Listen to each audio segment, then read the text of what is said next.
গতকাল আমার জন্মদিন উপলক্ষে বাড়িতে যে কেকটা তৈরি করেছিলাম, চলুন তার প্রসেসই আপনাদের সাথে শেয়ার করি। প্রথমে একটা বড় পাত্রে 4টা ডিম নিয়ে নিয়েছি। তারপর ডিমের ভিতর দিয়ে দিচ্ছি 1 কাপ চিনি। ডিম আর চিনিটা ভালোভাবে মিশিয়ে নিচ্ছি। যতক্ষণ না চিনিটা গলে যাচ্ছে ঠিক ততক্ষণ কিন্তু মেশাতে হবে। চিনিটা গলে গেলে তার ভিতর দিয়ে দিচ্ছি 1/2 কাপ সাদা তেল। তেলটা দিয়ে আবার আমি কিছুক্ষণ মিশিয়ে নিচ্ছি। এবার দিচ্ছি 2 কাপ ময়দা, 2 চামচ বেকিং পাউডার আর 1/2 চামচের মতো বেকিং সোডা। সবগুলোকে আমি আবার ভালোভাবে মিশিয়ে নিচ্ছি। মেশানো হওয়ার পরে দেখছি যে মিশ্রণটা একটু ঘন।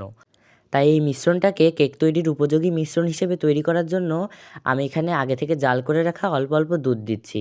আপনারা কিন্তু পানিও দিতে পারেন। এই দুধ দিয়ে আমি আবার কিছুক্ষণ মিশিয়ে নিচ্ছি, অল্প অল্প করে বারবারে দুধ দিচ্ছি যতক্ষণ না মিশ্রণটা একটু পাতলা হচ্ছে। দেখুন মিশ্রণটা কিন্তু রেডি হয়ে গেছে।